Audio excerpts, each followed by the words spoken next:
Bonjour Eva, bonjour à toutes et à tous. A-t-on le droit de lire des psaumes, des Téhilim, le jour du 9 Av? La problématique est la suivante, c'est que le 9 Av, on n'a pas le droit d'étudier la Torah. Pourquoi? Parce qu'on n'a pas le droit de se réjouir, or il est marqué « Pikoudé Hashem et Sharim et Samrelev ». Les lois de Dieu sont droites, elles réjouissent le cœur. De là on apprend qu'on ne peut pas étudier la Torah le jour du 9 Av, si ce n'est des passages tristes comme les passages de lamentation de Jérémie ou les lois de deuil, des études qui seraient des thèmes tristes. Mais qu'en est-il de la lecture des Téhilim? Alors les psaumes, en général on les lit en qualité de prière et pas en qualité d'étude.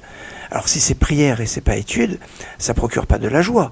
Et donc, ça devrait être autorisé. C'est l'opinion du Rav Kanievski, du Chazon Ish, de nombreux maîtres qui considèrent que la lecture de Téhilim n'est pas la lecture des psaumes, c'est plus de la prière que de l'étude. D'autant plus que, dans la plupart des cas, on ne comprend pas beaucoup ce qu'on lit dans les Téhilim, parce que c'est quand même un langage qui est assez complexe, qui est très poétique et qui est pas évident à comprendre.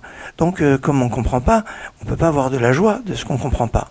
Toutefois, on nous dit que le roi David avait demandé à Dieu que la lecture de Téhilim soit considérée comme une étude de la Torah, des passages de Negarim Vaolot, des passages de la Mishnah particulièrement ardus. Et donc, la lecture de Téhilim pourrait être considérée comme une étude de la Torah, même si on ne comprend pas. Alors, c'est pour cela que certains déconseillent de lire des Téhilim.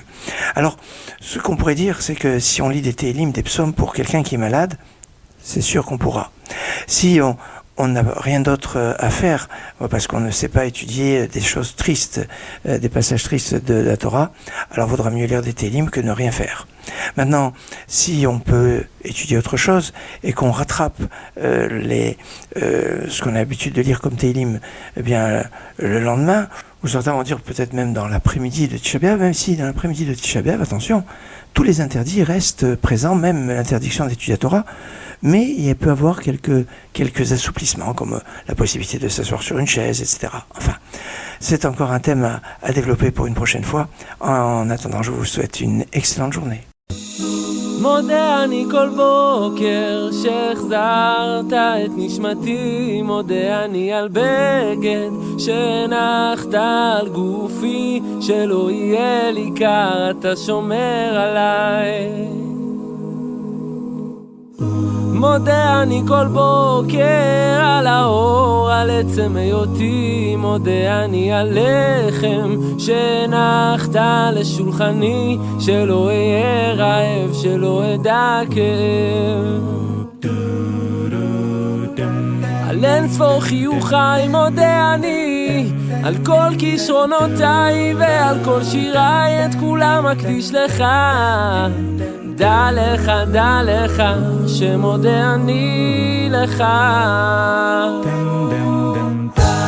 אצעק לך, אדיר שמך, אליך אקרא לך, חיה אליך ליבי ותודעתי, אליך אקרא, אליך אקרא.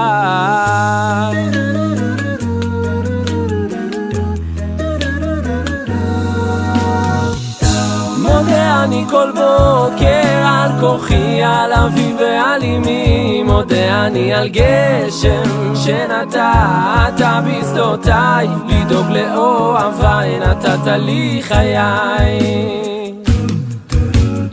על יום המנוחה מודה אני, על שפע וברכה, על המשפחה כל כולי רק בזכותך.